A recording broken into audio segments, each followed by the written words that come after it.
ఇద్దరు అక్కచెల్లెలు ఒకే రోజు మ్యారేజ్ చేసుకుంటారు. చిన్న చెల్లెలు రిచ్ ఫ్యామిలీకి వెళ్తుంది. పెద్ద అక్క ఒక జాలరిని మ్యారేజ్ చేసుకుంటుంది. చెల్లెలు తన అక్కని చూసి ఒక డొక్కు వ్యాన్ వచ్చింది, అది నిన్ను తీసుకెళ్లడానికేనా అని ఎగతాళి చేసింది. కానీ పెద్ద అక్క తన కొత్త ఇంటికి రాగానే తన అత్తగారు ఒక రోల్స్ రాయల్ కార్ పై చేపలు ఆరేయడం చూసి షాక్ అవుతుంది. ఇంట్లోకి వెళ్ళాక తను అక్కడ వెండితో చేసిన చాప్ స్టిక్స్ ని గమనిస్తుంది. అలా తను ఫుడ్ టేస్ట్ చేస్తుంది. అది మిచిలీన్ రెస్టారెంట్ కంటే చాలా బాగుంది. అయినప్పటికీ తన అత్తగారు అది మామూలు ఫుడ్డే అని చెప్తుంది. పెళ్లికూతురుకి అనుమానం మొదలైంది. తన భర్త బ్యాక్గ్రౌండ్ మామూలుగా లేదు. ఒకరోజు ఆమె భర్త ఆమెకు ఒక పెళ్లి కానుకను ఇచ్చాడు. ఆమె చాపలు గుడ్లేమో అనుకుని దాన్ని తీసి చూడగా అందులో బంగారు గాజులు ఉంటాయి. తను షాకై చూస్తూ ఉంటుంది. ఆమెకు అది నచ్చలేదేమో అనుకొని తన హస్బెండ్ ఇంకొక పెట్టెను తీస్తాడు. ఈసారి అది పూర్తిగా వజ్రాలతో నిండి ఉంది. తను షాక్ అయి మీరు నిజంగా జాలరి మాత్రమేనా అని అడిగింది. అతను తలుపి తనని తన చాపల ఫామ్ కి తీసుకొని వెళ్లాడు. అక్కడ మొత్తం వాళ్ల చాపల ఫార్మ్ ఉండడం చూసి షాక్ అవుతుంది.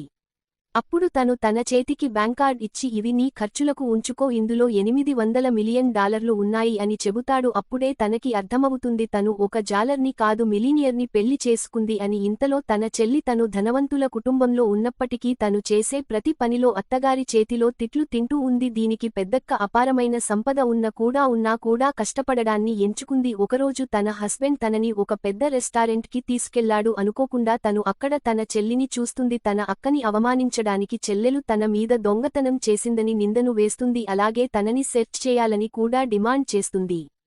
కానీ తన చేతికి ఉన్న బంగారు గాజుల మీద తన దృష్టి పడుతుంది. అప్పుడే తన వజ్రాల హారం కింద పడుతుంది. అది ప్రపంచంలోనే ఉన్న ఏకైక దేవదూత రెక్క అని చూసింది. చెల్లెలు షాక్ అవుతుంది.